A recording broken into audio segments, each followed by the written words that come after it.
Hi everyone, in front of me I've got Realme 8i, and let me share with you how to soft reset, so how to force restart your device.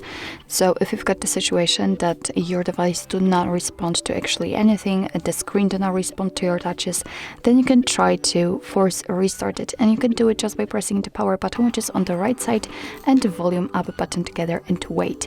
So let me try to do it. Let me press both of those buttons together and ignore all of the notifications which will appear.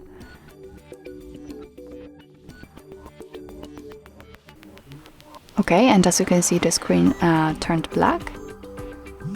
And I felt the vibration. I can see the developer's logo, so I can release the buttons, and after a while the device will be restarted, and I hope that the screen will get back to its normal state and will work again. So actually this is it. This is how to soft reset, how to force restart your Realme 8i. Thank you so much for watching. I hope that this video was helpful, and if it was, please hit the subscribe button and leave the thumbs up.